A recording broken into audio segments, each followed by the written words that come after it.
of Karnataka and Kerala.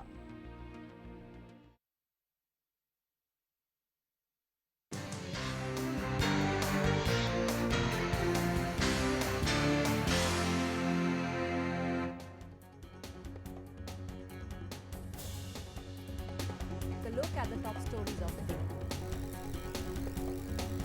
3 terrorists have been killed and 1 policeman injured in a gunfight at a toll plaza in Nagrota on the outskirts of Jammu. The fighting took place at around 5 in the morning when the police team stopped a Srinagar-bound truck for checking near the Ban toll plaza. The Jammu police has said that they have apprehended people who were supposedly the overground worker for terrorists. A sniper has been found in the cashew farms in Meanwhile, traffic has been suspended temporarily on the highway. The authorities have also ordered the closure of all the schools in Nagrota area as a precautionary measure. Kerala Health Minister K. Shelja held a high-level meeting at the Medical College Hospital in Thrissur to take stock of the situation after a positive case of novel coronavirus was detected in the state. The minister said that an awareness campaign would be launched to identify the infection early on. The centre is continuously reviewing preparedness against the novel coronavirus outbreak. People who have come from China after 15th January are being tested for the virus. The lab facilities across the country are being augmented for screening coronavirus. Air India special flight departed today from Delhi for China's Wuhan for evacuation of at least 400 Indians. Flight will return by 2 in the morning tomorrow. The crew is travelling with masks, gloves and disinfectant sprays and will not get off the aircraft in Wuhan. The Government of India's mission in Beijing is working round the clock on the ground to work out the necessary logistics for evacuation of at least 400 Indians from China. Meanwhile, the Indian Army has set up a quarantine facility in Manesar near Haryana to keep the students being evacuated from China. The director of the National Centre for Disease Control has said that the awareness regarding coronavirus is the strongest way to prevent it. He also said that India is on its toes in order to prevent the spread of the novel coronavirus. NCDC director also said that the helpline number has been issued to clear the doubts of the public regarding the coronavirus. He warned that any suspect of the coronavirus must immediately be isolated. The much-awaited budget session began today with President Ramnath Kovind's keynote address to joint sitting of Parliament. Both the houses will remain in session till 11th February with 31 sittings in which 45 bills and 7 financial items are likely to come up for discussion and passage. President Ramnath Kovind in his keynote address hailed the CAA as historic and said that it fulfilled the wishes of Mahatma Gandhi. The president added that the debate and discussion on any issue strengthens democracy while violence during protests weakens it. The president today said in Parliament that the efforts of the government to improve connectivity and building modern infrastructure has given a thrust to the tourism sector. He also said that in the World Bank's Ease of Doing Business rankings, India has leapfrogged to the 63rd position, moving up by 79 places. Vice President M. Venkaiah Naidu also addressed the joint session of Parliament. He said that after the abrogation of Article 370, rapid development is visible in Jammu and Kashmir. Union Finance Minister Nirmala Sitharaman tabled the Economic Survey 2019-20 in Parliament after the presidential address to the joint session. The survey projects economic growth at 6 to 6.5% in the fiscal year starting 1st of April.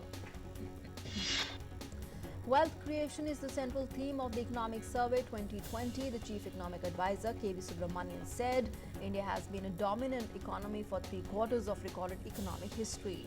He said that such dominance happens by design due to an emphasis on the wealth.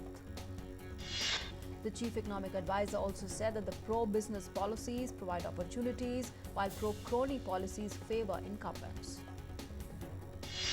As per the Economic Survey 2019-20, in order to reap the benefits of demographic dividend, the government is committed to improving the outcomes in the education and skilling and to provide employment and affordable healthcare to all.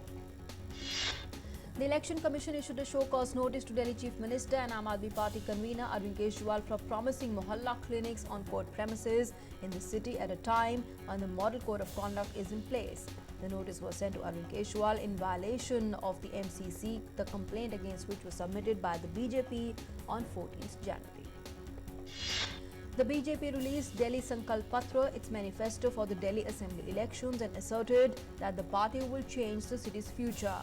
The document was released in the presence of Union Ministers Nitin Gadkari, Prakash Javadekar, Harshvardhan, party's Delhi Unit President Manoj Tiwari and MPs. Election Commission convened a special meeting with the Chief Electoral Officer Delhi along with the District Electoral Officers, District Commissioners of Police, Nodal Officers and the Chief Executives of the local bodies. The meeting deliberated on the poll preparedness for ensuing smooth, free and fair conduct of Delhi elections. Delhi Chief Minister Arvind Kejriwal participated in the roadshows in Rajouri Garden and Mangolpuri area of Delhi. The national capital will go to polls in a single phase on 8th of February and the counting of votes will take place on the 11th. After a hostage situation that lasted nearly 9 hours, the Uttar Pradesh police managed to rescue the 23 children who had been taken captive by a murder accused in Uttar Pradesh's Farrukhabad. While the children were rescued, the accused Subhash Batam was killed in the ensuing police encounter. Himachal Pradesh continues to experience cold wave as temperatures went sub-zero at most of the places. Normal life was thrown out of gear as state experienced second heaviest snowfall of the winter season on Thursday. The Met Department has forecast snowfall and rain in the high altitude areas for the next 7 days.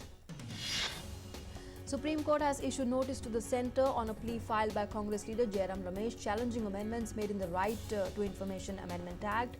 Jairam Ramesh has alleged that the amendments diluted the powers of the Information Commission. The court seeks response from the centre within 4 weeks. The CBI and the Enforcement Directorate are to file a fresh status report in the ASL Maxis case in 2 weeks after a Delhi Special Court direction against the former Union Minister P. Chidambaram and Karti Chidambaram that was adjourned sine die. The BSE Sensex settled 190.3 points or 0.47% lower at 40,723.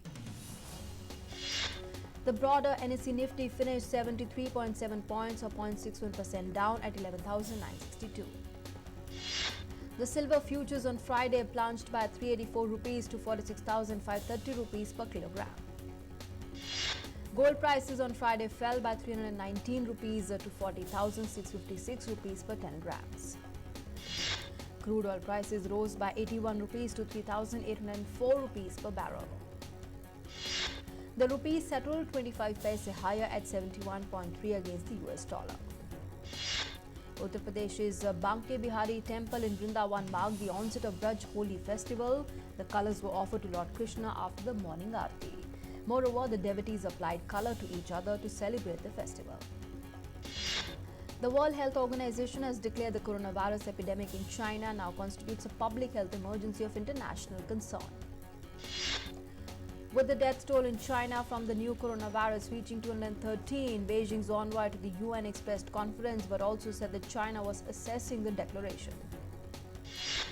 Meanwhile, the Chinese police allowed people to cross the Hubei border. People are crossing the border via Zhejiang River Bridge that was shut down partially. To assist the virus patients, workers in Wuhan are racing against time to build 2 hospitals. More than 4,000 workers and 100 machines are toiling day and night at the construction site that is planned to go into operation on 3rd of February. In the US, the first incident of person-to-person spread of coronavirus has been identified in Illinois, the US Centers for Disease Control and Prevention announced on Thursday. This brings the total number of cases to 6. Regarding this, the US President Donald Trump has constituted a workforce to fight with the coronavirus. He also added that the health and the well-being of the Americans is his top priority. Meanwhile, France confirmed 6th case of infection. The French health authorities said that the infected person is not in a grave condition.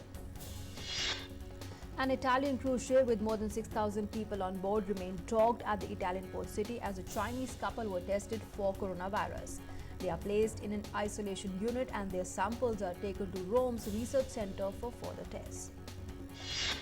In Japan, a third chartered plane carrying 149 Japanese nationals from Wuhan also arrived at Japan's Haneda airport. So far, 565 Japanese nationals have been evacuated due to the virus outbreak. Also in South Korea, a chartered flight carrying 367 South Koreans from Wuhan landed at the Gimpo International Airport. Around 700 South Koreans have signed up for the charter flights. Amidst the impeachment trial, Democrats appear to have fallen short in their bid to secure the votes needed to call witnesses, clearing the way for Trump's likely acquittal as early as this weekend.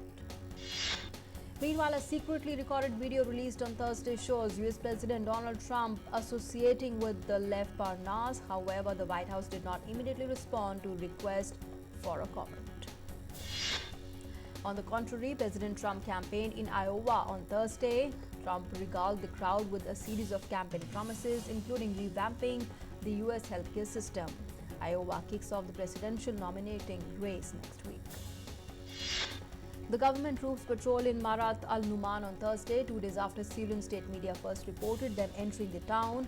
Backed by Russian air power, the government forces have rapidly advanced on Idlib since last week, appending an area where millions have taken refuge. U.S. Special Envoy for Syria James Jeffrey said the assaults on the rebel-held northwest Syria by government forces in recent days has pushed around 700,000 people to flee towards the Turkish border, raising the specter of an international crisis. Colombia rejected Venezuelan President Nicolas Maduro's proposal to re-establish its diplomatic relations with the latter. Colombia, like the majority of Western democracies, recognizes Juan Guaido as the country's legitimate president. In the wake of heavy floods in Brazil, President Jair Bolsonaro flew over the flooded areas in the Brazilian state of Minas Gerais. His death toll rises to 52, with 65 people reported injured. In Chile, a volcano spewed 3,300 meters plume of ash into the sky. National Geology and Mining Service of Chile issued an orange volcanic alert and warned of another eruption in the coming weeks. A CCTV video from Mexico City captured the brazen escape of 3 prisoners wanted by the U.S. for their links with Joaquin El Chapo Guzman. Footage shows escaped inmates getting into a prison vehicle and driving out of the jail. The U.S. Customs and Border Protection released a footage suspected to be the longest yet discovered cross-border tunnel running between the U.S. and Mexico. The video was first shot in November 2019. The United States has begun sending Brazilian migrants crossing the border from Mexico back there to await the U.S. court hearings, the U.S. Department of Homeland Security reports. Brazilians are being sent to Mexico under a program known as Migrant Protection Protocol. Those have slammed Mexico's new migrant policy's Trump ideology after the National Guard was deployed to the southern border to halt a new wave of immigration from Central America.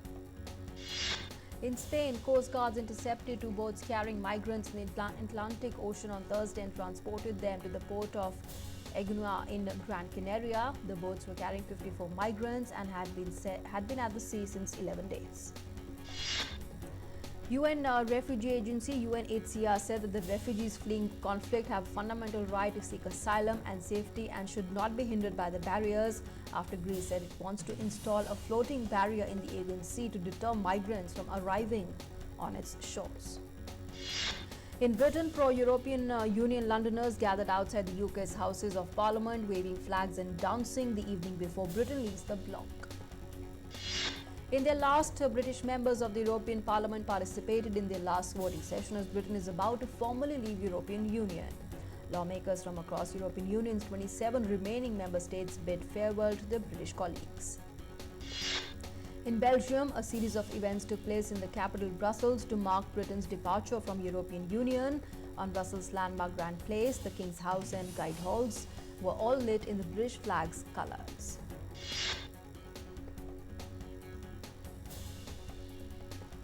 Egypt unveiled a new archaeological discovery including 16 communal tombs belonging to the high priest of God Jehuti and senior officials of the late period.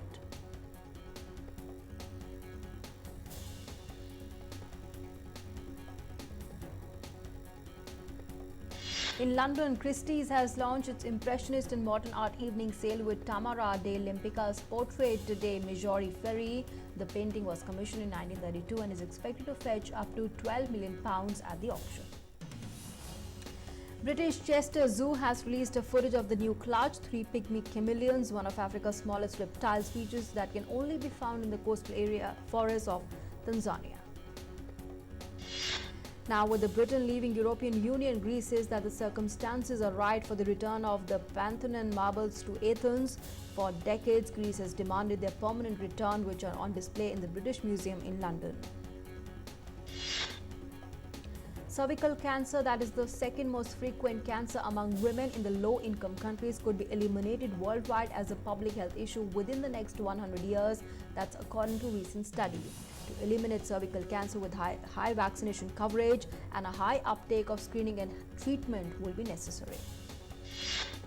According to a study, rapid weather variability due to global warming impairs human immune system that may in turn increase the risk of flu epidemics in highly populated regions of the world. People who do not show any symptoms of being infected by the novel coronavirus may spread it to others. That's according to a report published by researchers, which, if confirmed, may make it harder to contain the virus. The first meteor of 2020 in Spain was captured by detectors and surveillance webcams of Calar Alto Observatory of the Hispanic-German Astronomical Center. The fireball was produced by a rock detached from an asteroid which impacted against the atmosphere. The Haryana government has said a science city will be developed in Gurgaon in collaboration with the central government to promote science and education and help inculcate scientific temper among the people. ISRO will also be roped in to set up a space gallery at the site. Skipper Harmanpreet Kaur struck an unbeaten 42 following a fine bowling performance to set up India's thrilling 5-wicket win over England in the first match of the Women's Triangular T20 series. India beat New Zealand in Super Over in 4th T20 in Wellington. India needed 13 runs to win in the Super Over, and once again Indian openers did the trick to take the visitors home to take an unassailable 4-0 lead in the 5-match series. New Zealand captain Kane Williamson was ruled out of Friday's 4th T20 International against India owing to a shoulder injury. Pacer Tim Southee led the Black Caps in his absence. Draws in the final round forced teen sensation R. Pragananda and 3 other Indians out of contention in the Masters category of 18 Gibraltar Chess Festival. Canada's Rakib Shamsuddin has been suspended from bowling in international cricket with immediate effect after the spinner's action was found to be illegal by the event panel of the ICC Under-19 Cricket World Cup. Wyndham Clark fired 10 birdies in a 10-under par 61 on Thursday to grab a 2-shot lead over fellow American Billy Horschel in the US PGA Tour's Phoenix Open. Lionel Messi scored twice as Barcelona hammered Leganes 5-0 to advance to the quarterfinals of the Copa del Rey. Lionel Messi has become the first player in the history of Spanish football to reach 500 wins after Barcelona romped to a 5-0 win over Leganes in the Copa del Rey. Indian women's team captain Rani Rampal became the first ever hockey player worldwide to win the prestigious World Games Athlete of the Year award. For the third time in their careers, Dominic Thiem and Alexander Zverev will be locking horns on a Grand Slam court. At the Australian Open 2020, it will be their first major meeting on a hard surface. Also their first major semi-final encounter. Garbiñe Muguruza continued her recent revival by reaching the Australian Open final with a straight-set win over Romania's Simona Halep. Sofia Kenin reached her first Grand Slam final by beating a nervous top seed Ashley Barty in straight sets in the Australian Open semi-finals. Novak Djokovic moved a step closer to retaining the Australian Open title with a straight-set semi-final win over injury-hit rival Roger Federer. Marking a golden chapter in the history of Indian squash, teen prodigy Anahat Singh has become the #1 ranked player across Europe, Asia and India in the girls under-13 category. Hundreds of members of the movie star Estunat's basketball youth program were joined by the Spanish club's ACB League players to pay tribute to Kobe Bryant. Players sat in the formation of number 24, Bryant's number on the basketball court. Ashwini Iyer Tiwari's latest offering, Panga, receives great response from both critics and cinegoers but manages to collect only 1.62 crore rupees on the 6th day of its release. Akshay Kumar will be starring alongside Sara Ali Khan and Dhanush in new film Atrangi Re, directed by Anand L. Rai. Shraddha Kapoor and Tiger Shroff have wrapped up the shooting of their upcoming film Baghi 3. Shraddha took to Instagram to share a picture of them cutting cakes with the film's team. The trailer for Anubhav Sinha's latest film Thappad released on Friday, starring Taapsee Pannu in the lead. Thappad tells the story of a woman who decides to divorce her husband after he slaps her. Bollywood celebrities attended a special screening of Jawani Janeman on Thursday, a day before its release. Actor Vicky Kaushal's Booth, The Haunted Ship's first teaser was shared online on Friday. The film will hit the theatres on 21st of February. Writer lyricist Javed Akhtar revealed that actor Shabana Azmi has recovered from her injuries and will be back home soon. Shah Rukh Khan is all set to produce a film on the struggle of actors in Bollywood titled Kamyab. The film stars veteran actor Sanjay Mishra in the lead. Actors Rajkumar Rao and Nishad Barucha to attend the DAV United Festival to talk about their upcoming film Chhalank.